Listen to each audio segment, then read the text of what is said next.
It's just what you want.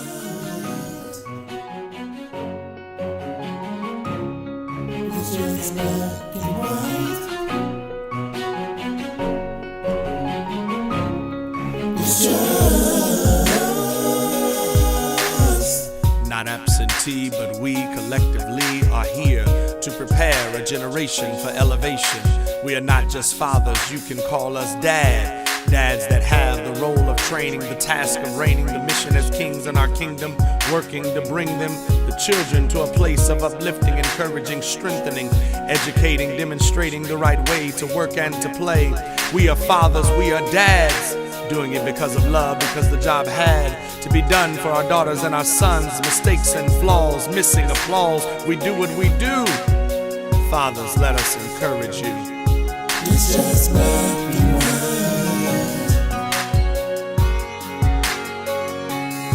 It's just what you want.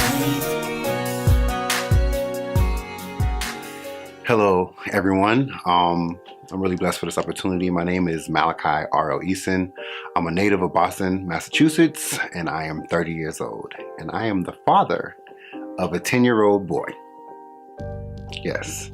So, understand that this program is about, this documentary is about encouraging single dads. So, I just want to share my story real quick with you guys, and hopefully my conversation helps encourage somebody out there. So, let's see, where do I start? I guess I'll start with her. I met this young lady at a gathering. I was in this group in Boston. It was a recording choir, and one of the young ladies in the choir, she had a party at her house. At this time, I was 18 years old, I think. I probably like 17 and a half. And I went to this house party. It was down the street in the hood in Boston on Maywood. Everybody knows Maywood. That's like the popular street in Boston. So anyway, so we went to this party, and I didn't really notice the girl before. We've been in the choir for almost a year together. Didn't notice her. She wasn't, whatever. But I was a turn-up king. So people knew to invite me someplace, I'm going to dance. I'm going to get the party started. I'm going to dance by myself if I have to. So anyway, she was there, and she had like some Jello shots in her hand, and she was drinking. I was like, wow, you're not all extra saved, because everyone in that choir was like extra like, oh Lord, we worship you. Mind you, I love the Lord. Y'all know I love him. But I was a teenager, so I was just like, I like to have a good time. And so she was, she was partying. So, we dancing or whatever. And she had a little groove. Her little hips was popping, she had a little butt, I'm a butt guy, And so she was like dancing. And I was like, all right. So, that night was dope because I got to actually see that she was a normal human. So that sparked my interest. I had just got out of a relationship with my high school sweetheart who broke my heart and cheated on me. So I was like, yo, it's time for me to get out here and do what I do. So we ended up talking for a few weeks and stuff like that. And I instantly was like, yo, you mean my girlfriend? So it was that. Now, mind you, this girl was not what I was used to. She wasn't the Barbie doll model-esque type of girl. But I was a hairstylist, and I was a makeup artist, and I did everything, and I made really good money. I did hair. I've been working since I was 14, so I was like, I can deal with that. She has beautiful skin. She has a dope body. I can work on everything else. She's gonna look fly. And you know what happened? She killed. So we became like this dope couple in church, in the choir. We just did what we had to do. Yeah, now. So anyway, the only bad thing in that relationship, because she was a great girlfriend, the only thing about it is that I mentally wasn't there. I rushed into it, and I thought that it was going to be something forever, and as time went on, it wasn't going to be. She's from the suburbs, I was from the hood. She was quiet, I was loud. I like to turn up. Every now and then you get her to do something. But the one thing that we had in common that was strong, and I couldn't even say till today, thank God, is that we have our relationship with God, and that was the strongest thing. So when we got in church, it was like we were spiritually connected, and that was so sexy to me. That she can pray, she can sing, she knew the Lord. Like that, out of everything, that, I'm just gonna sound weird, but that turned me on. She was saved, and I was like, yo, we're gonna kill, because I'm from the church background. My grandfather, a bishop, and I've been raised in church all my life. I'm preaching all this jazz, and so I was like, we're gonna kill this industry, whatever. So anyway, long story short, we ended up breaking up because of me. I said that I don't think that this is gonna work out. We broke up on our way back from a show that we did in New York or something like that in the car. So we broke up, and we said we remain friends because we sung in the same group. So a week after we broke up, she was like, yeah, so I'm pregnant. Mind you, we had sex 2 times in our relationship out of being together for a year. So just so happened that I got caught.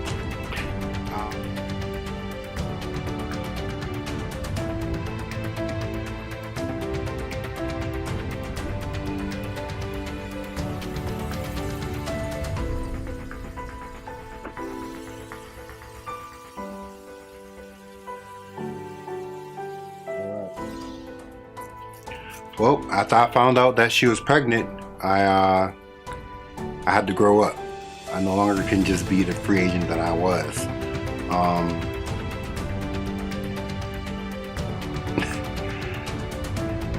At the time I was doing hair full time. At this time I was already graduated out of high school and everything. I was doing hair full time. I was also in hair school, so I was working in hair salons anyway without my license. But I was working there, so I was making a lot of money, but the money was not enough to support a family. So I knew that when my son was born, I was going to change my occupation. So anyway, she was pregnant all 9 months. It was a beautiful experience. She was a beautiful pregnant woman. Her hair was always done. She always wore nice little cute little dresses. She wore heels her entire pregnancy. I held her hand. I was scared of her like falling.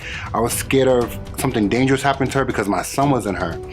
And at that point, I realized that there was a part of me that I've never experienced. It was a nurturing part. I nurtured her. I took care of her while she was pregnant. I gained like 50 pounds while she was pregnant.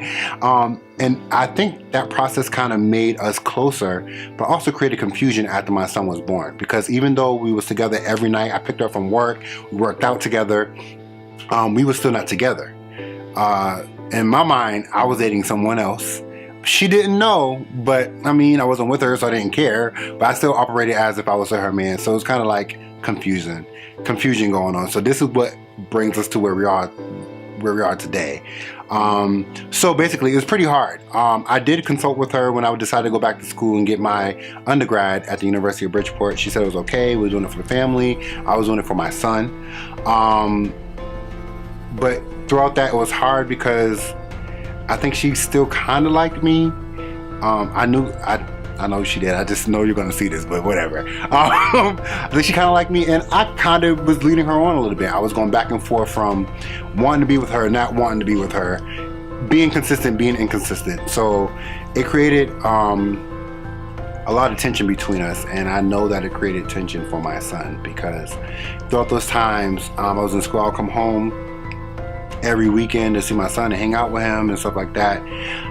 But the plan was when I got done with college, my son was supposed to move with me to Connecticut. But I graduated college. I had a conversation with her.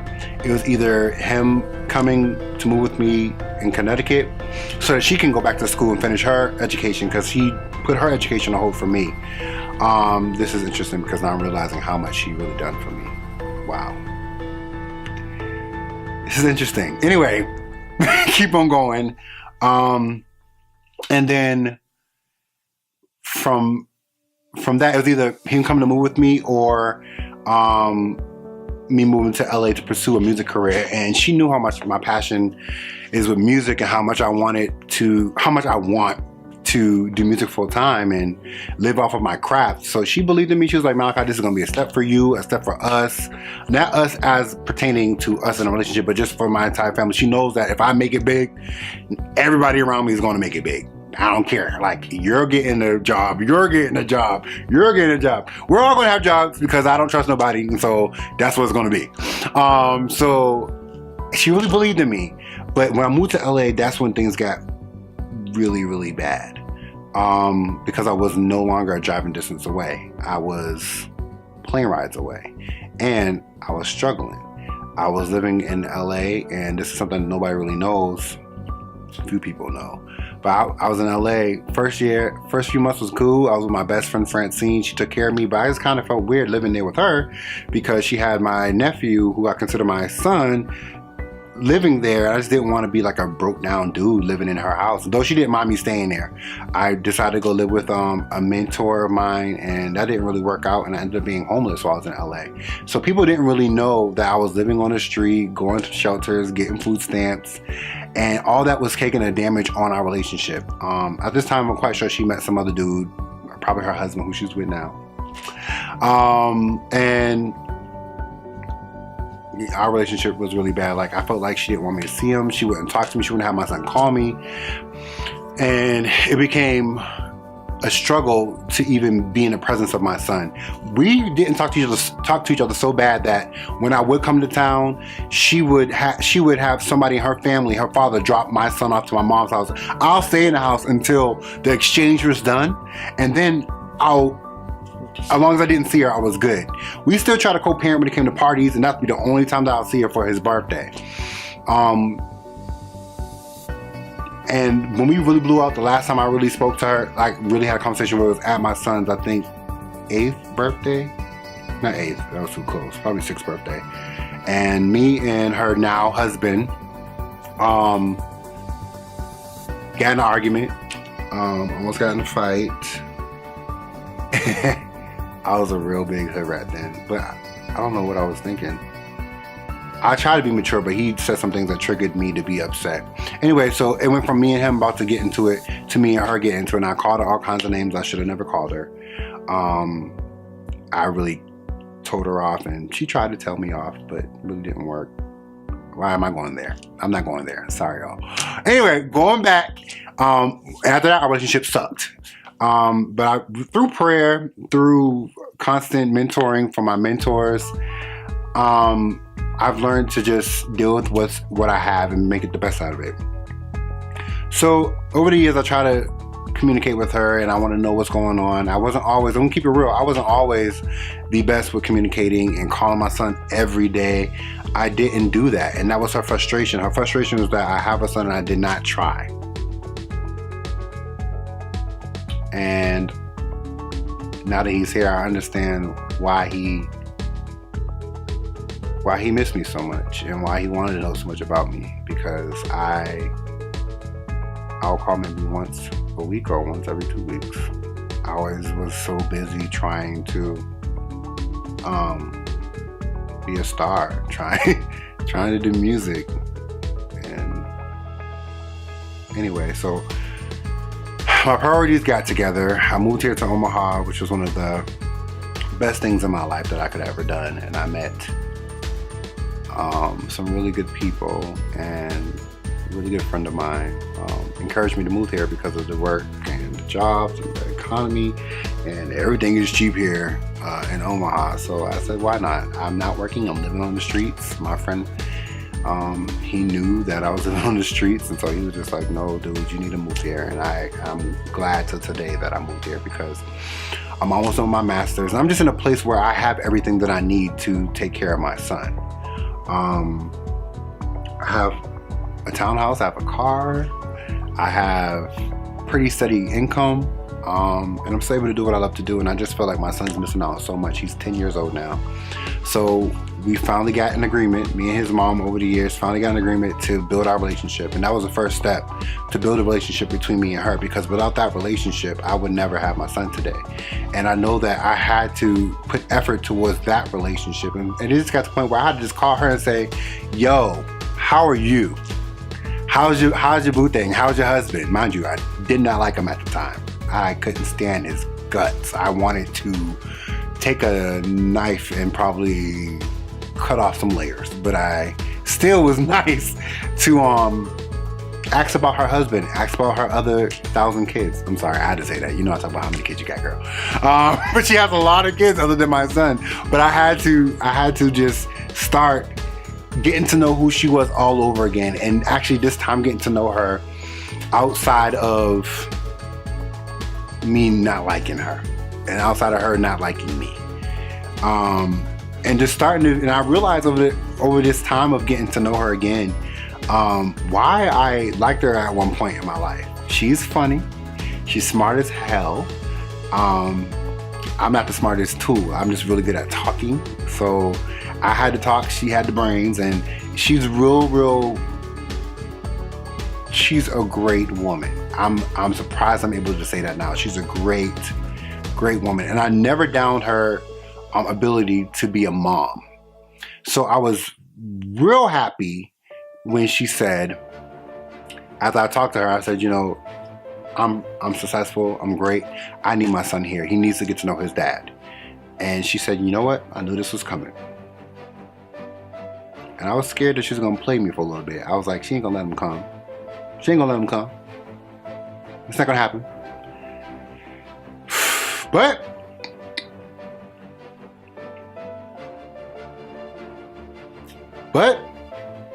it happened.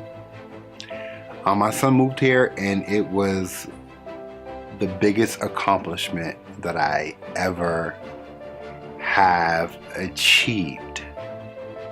I've been waiting for years to have my son here with me, and there is nothing, I don't even think that a Grammy will make me feel the way that I feel when I wake up in the morning and I have to wake his lazy tail up. There are so many things that I've been learning about parenthood. Originally, I was the fun dad. So in the summer times and on holidays, he'd come down to visit me, and things are planned out. He's in dance class, he's in science club, he's hanging out with the boys, we're having sleepovers, I'm wilding out, we swimming, we doing everything. And I'm the fun dad, I'm the fun parent. He can call me, and whenever he needed something, he knew that daddy had money, so daddy would send him it. Got him 50 million phones, iPads, everything. Like, the dude is spoiled. And so when he come here, he's thinking, oh, I'm gonna have that. Now mind you, his room's kind of lazy. He got a little bed, his couch, a little futon for his friends, a little flat screen, little Xbox or whatever. He's got it together. Got a little brand new phone. You know, he has his life together, but I realized that life is not about the material things. No matter how much I wanted those things growing up, it's not about that, because he started taking pride in those things. I found my son telling people, oh, I got this, I got that, I got this, I got that. You ain't got nothing, which my mom would tell me all the time. You ain't got nothing, sir. I bought everything. Everything you got is mine. And he was getting all this stuff in the beginning because I was just trying to overcompensate and just show him how fun it's going to be with me. And then all of a sudden it's like, no, dude, you need to see who your father really is. He had issues. I can honestly say now, which I feel like I accomplished, he's no longer having these issues, but he had issues with cleaning himself. Things that I thought you would have learned when you was 5. Like, I had to remind him to wash his private, wash his butt, wash underneath your arms, put deodorant on, brush your teeth, lotion your ashy knees, make sure you put something on your head, brush your hair, put on your do-rag at night so that you don't look like a crazy man in the morning. All those things I had to remind my son of, and I'm like, you're not doing nothing for me, sir. So I have to make sure that you get these patterns together so that you're able to continue to get things and prosper. And it's been interesting because now I have to be on a routine. I get him up in the morning. I make sure that he's showered on time, which he does pretty good at getting up in the shower. Good job, Mal. Good job. Proud of you. He gets up by himself in the shower and lotion on. I have to drive him to school now, which means I start work later. That's an adjustment because I like to be to work by 7:30, which now I'm at work at 8:30. I have to pick him up, find people to pick him up when I gotta work late. It's just been an adjustment for me as a father, as an individual, period, because I'm so used to being so independent. I'm used to not relying on anybody for anything. I'm used to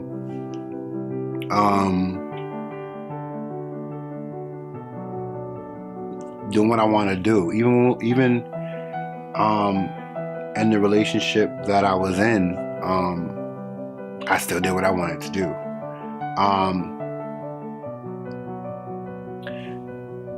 I'm learning that I have to discipline my son, and I encourage every parent, every single father out there.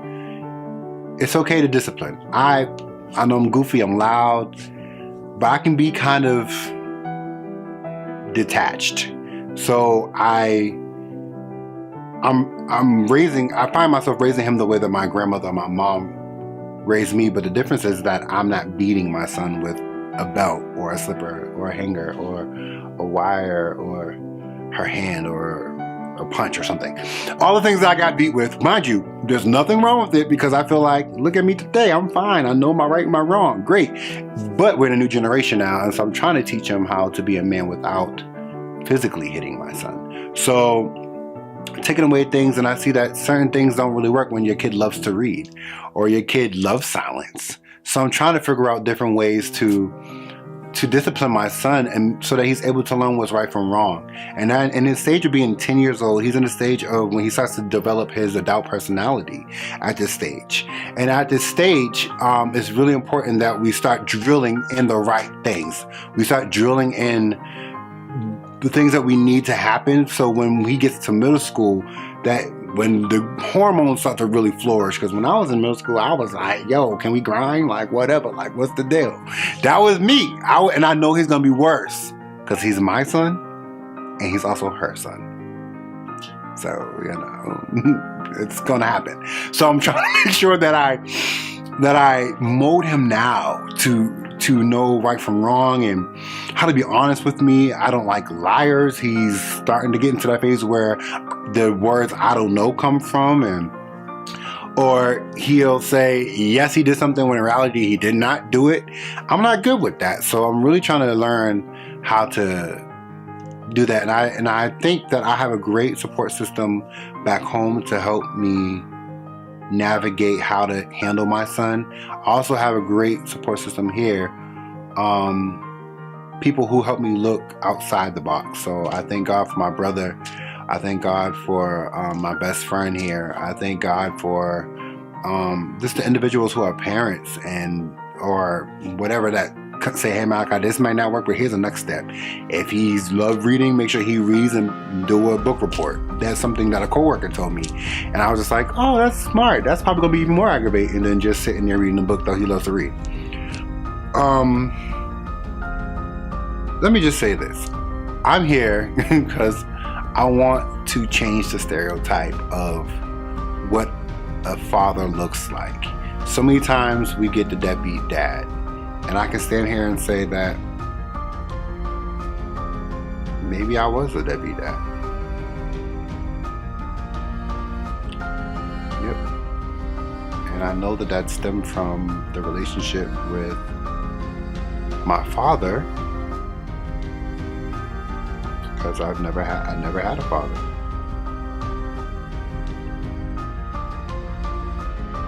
All my life, all I wanted was to go play basketball with my dad, to know who he was other than a pitcher, to sit on his lap, to get a hug.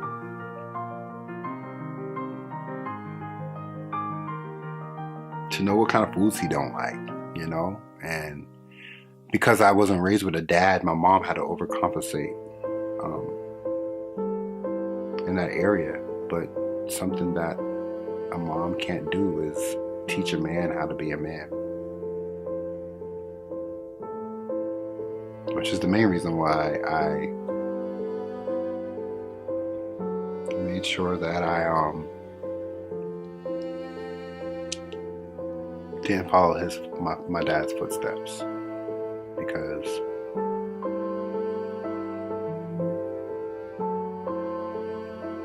he wasn't a good role model, and I don't want to be in that stereotype. And I encourage every man,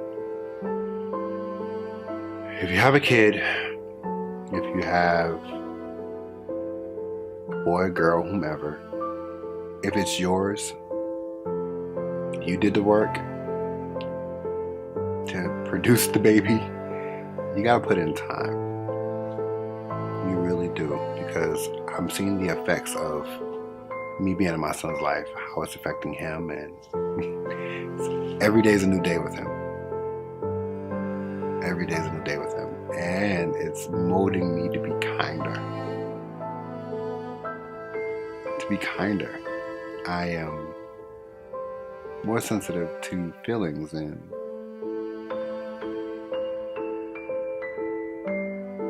I thank God for it. Anywho,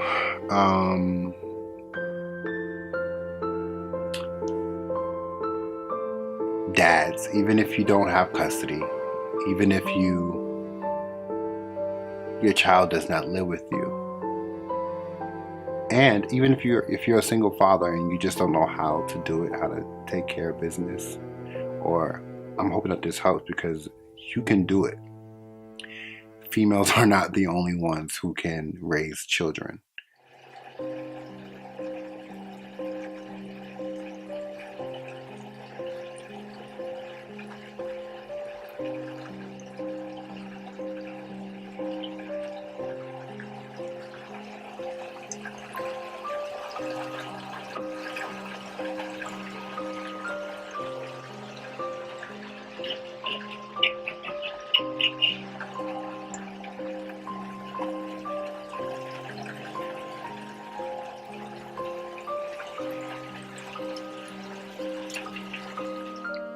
It takes a strong man to raise a child.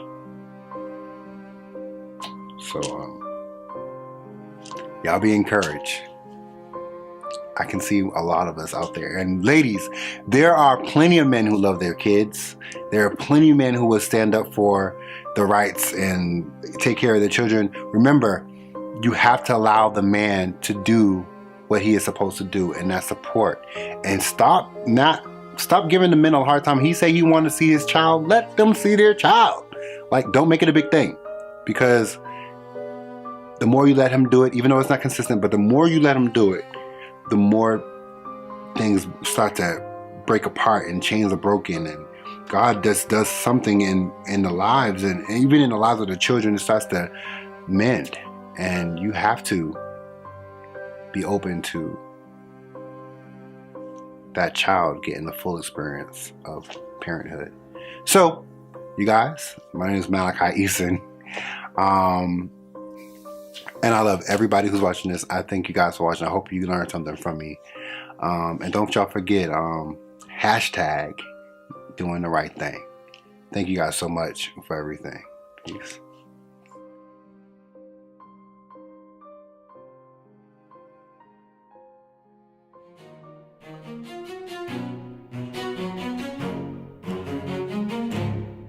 It's just what you want. I'ma do what I can. The definition of man is just